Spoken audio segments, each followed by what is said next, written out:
Bilang. Oras, gihatod kaninyo sa EXL Magkabuhay. Buhay at makulay ang buhay sa EXL Magkabuhay. The original Koi Herbal Capsule.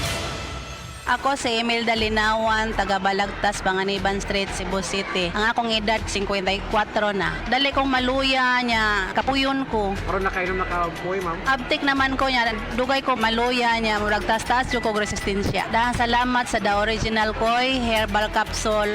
The original Koi Herbal Capsule. Pabalik na butas. Paulit-ulit ang tagas. Itigil na, sobra na. Itigil na ang diskarteng tapal-tapal. Ilastusin mo yan, tagal, tibay, tag-init o tag-ulan. Tibay na tumatagal. Yan ang Pioneer Elastosil. Tagal tibay, tag-init o tag-ulan, elastosil mo yan! Biodraw Herbal Capsule. Napamatud-an ng kasaligan sud sa 25 na katuig. Biodraw Herbal Capsule. Aprobado og epektibo sa pagtabang o pagsanta sa mga nagkadaiyang balatian sama sa diabetes, high blood pressure, kidney problems, arthritis ug uban pa. Biodraw Herbal Capsule. Mapalit sa Majesty Pharmacy, Diding's Pharmacy, GV Butika, Altoras Pharmacy Bohol, Kalos Marketing Ormoc City, Roseville Drug Batulete, Lourdes Pharmacy Osamis City ug sa mga nag-unang butika. Biodraw Herbal Capsule.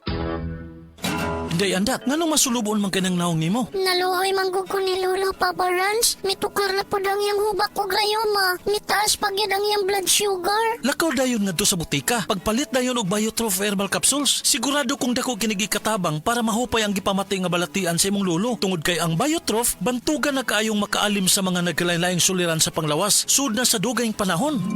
Papa Rans, okay na kaya kong lolo. Salamat kayo sa Biotrof Herbal Capsules, the Wonder Food Supplement.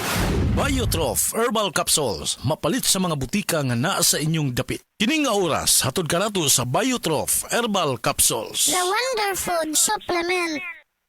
Pag kayo'y nabasagan, madaling remedyohan. Pagkatapos diikitan, Parang bago na naman. Pioneer Epoxy, pandikit ng kristal, kahoy at bakal, pang-repair ng radiator, tambucho, refrigerator, martilyo, kutsilyo, tipo, araro, gero, aparador, pampatibay ng bangka, kisame, etc. Pioneer Epoxy, paborito ng bayan. Aton pamatian si Sir Jonathan Granada sa Life Extension Philippines para sa Super Fiber. Super Fiber, isa ka di kalidad, epektibo, garantisado ini siya makabiyanan. So fast-acting colon cleansing product sa healthy nga pamaagi para sa matinlo nga colon para mapalayo kita sa risgo nga kita ang matubuan sa cancer sa colon naton. Mag-inom adlaw-adlaw sang Super Fiber. This is recommended by medical doctor nga product kag ini is exclusively distributed by Life Extension Philippines. The fast-acting colon cleansing product approved by the FDA Philippines para sa masulhay ng pagpamuhin. Super Fiber, mabakal sa mga butika. Gusto ba ni mo kape pero ga-worry ka kay basig dili ka katog? Don't worry, available na ni sa mga butika ang Vita D Plus Coffee Mix nga na ay vitamin D3 nga makatabang improve sa imuhang pagtug. Ang Vita D Plus Coffee Mix na may reishi mushroom ug mangosteen fruit extract. Vita D Plus Coffee Mix, may kape na ka, may vitamin D3 pa ka. This newscast is brought to you by Kidney Care. Likayi ang dialysis o ubang problema sa kidney. Mag-Kidney Care.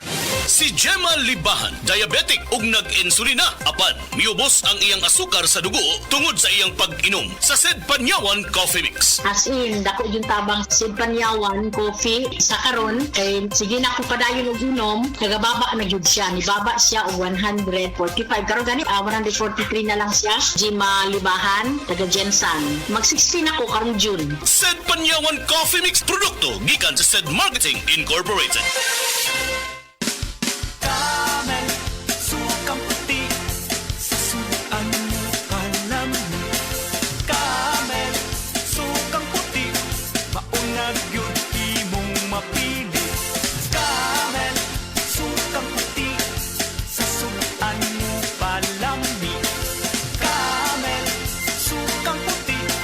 Na ang sikreto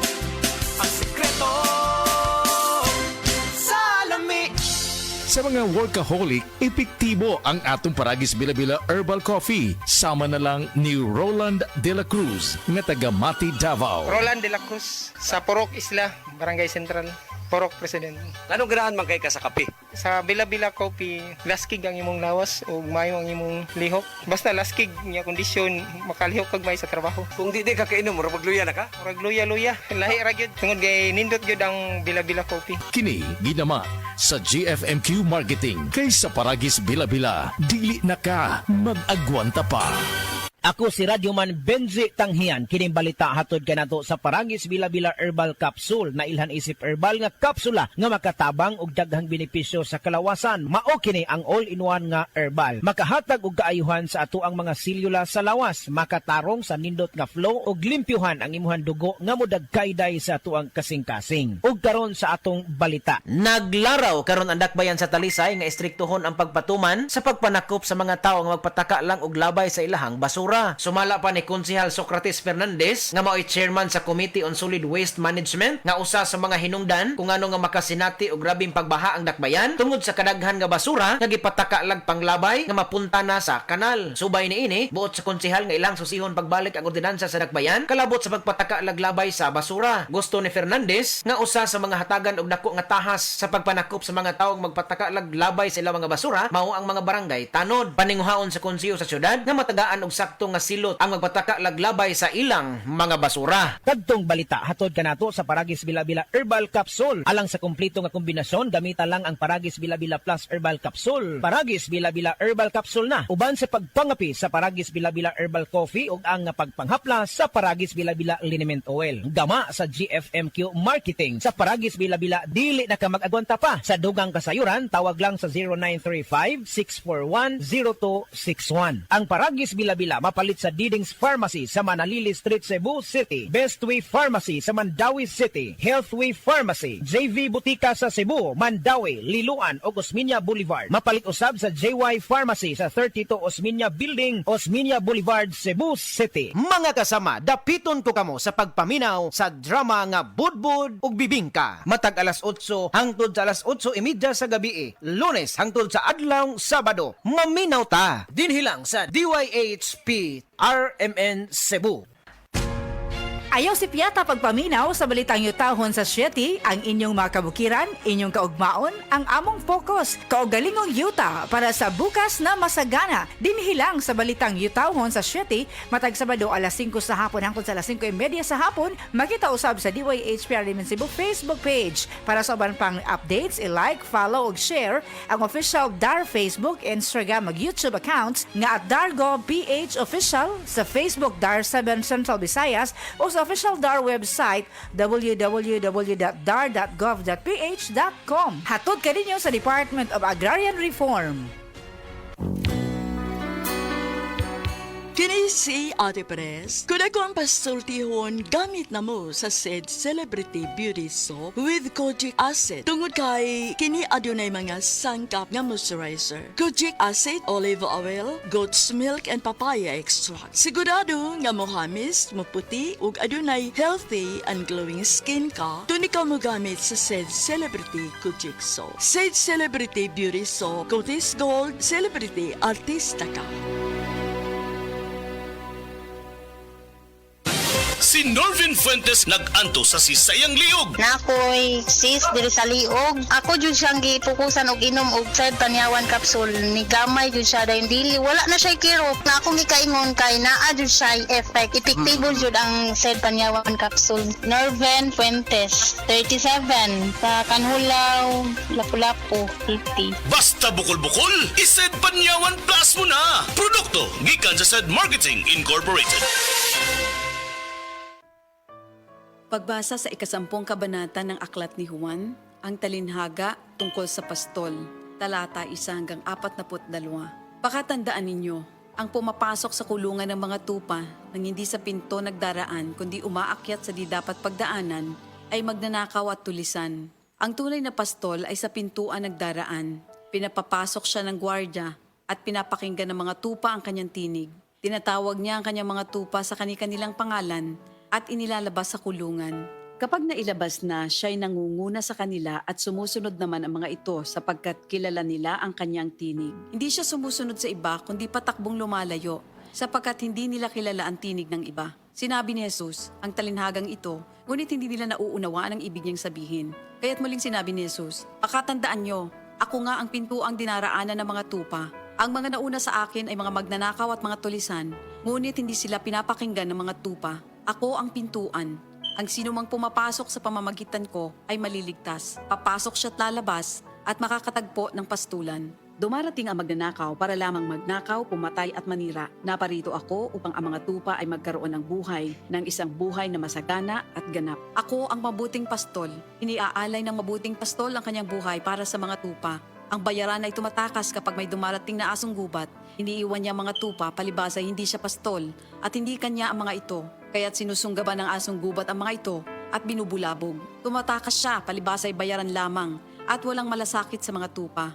Ako nga ang mabuting pastol. Kung paanong kilala ako ng Ama at siya kilala ko, gayon din naman kilala ko ang aking mga tupa at ako'y kilala nila. At iniaalay ko ang aking buhay para sa aking mga tupa. Mayroon akong iba pang mga tupa na wala pa sa kulungang ito. Kinakailangan silang ipasok ko rin at papakinggan naman nila ang aking tinig. Sa gayon magiging isa na lamang ang kawan at isa ang pastol.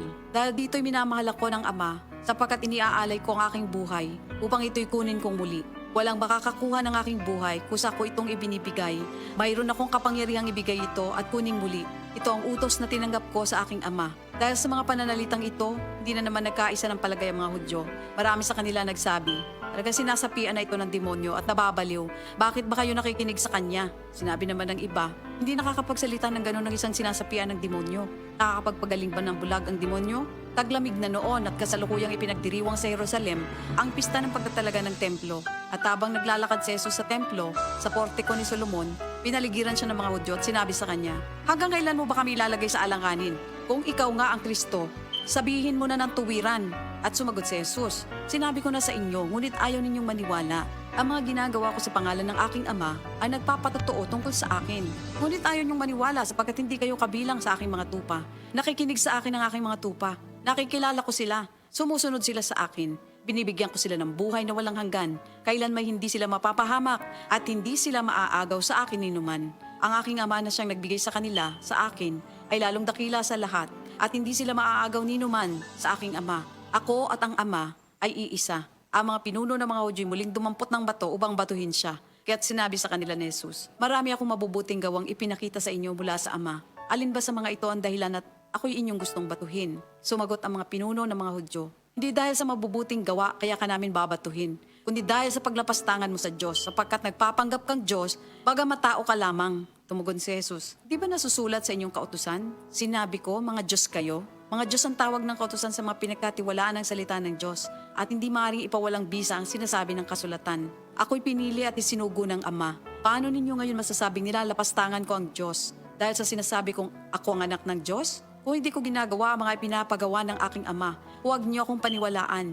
Ngunit kung ang ginagawa ko ay ang mga ito, paniwalaan ninyo ang aking mga gawa kung ayaw ninyong maniwala sa akin. Sa gayon matitiyak ninyong nasa akin ang Ama at ako'y nasa Kanya. Kaya tinangka naman nilang dakpin si Jesus, ngunit siya'y nakaalis. Muling pumunta si Jesus ibayo ng Jordan sa pook na dating pinagbautismohan ni Juan. Habang naroroon siya'y maraming lumalapit sa kanya. Sinasabi nila, si Juan ay walang ginawang himala, ngunit totoo ang lahat ng sinabi niya tungkol sa taong ito. At doon, maraming sumampalataya kay Jesus. Ito ang salita ng Diyos. Diabetes, usa ka sakit nga lisod ug delikado sa atong mga lawas. Tungod aning pwede ka mamatay sa komplikasyon sa kasing-kasing, kidney, atay, ug uban pang mga vital organs sa atong lawas. Sukla nato ang diabetes. Mag Life Extension Vitamin D3 na mo. Rekomendado sa mga medical doctors. Makalit sa mga butika. Higala, nakakape na ka? Kay mo na baka nga nibalik na ug available na sa mga butika ang imong paborito nga pinakauna nga kape nga na ay vitamin D3, reishi mushroom ug kaning mangosteen fruit extract. Kini ang Vita D Plus Coffee Mix, ang kape nga para sa ikamayong lawas nimo. Vita D Plus Coffee Mix, may kape na ka? Na ay vitamin D3 pa ka. That portion was brought to you by Tanduay Rum 5 Years. Tibay ng loob, tibay Tanduay.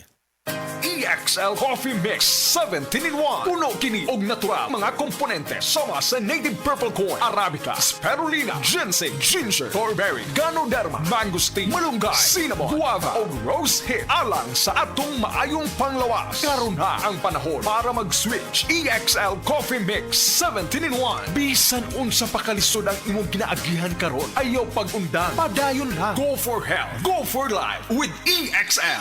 May buhay sa makabuhay.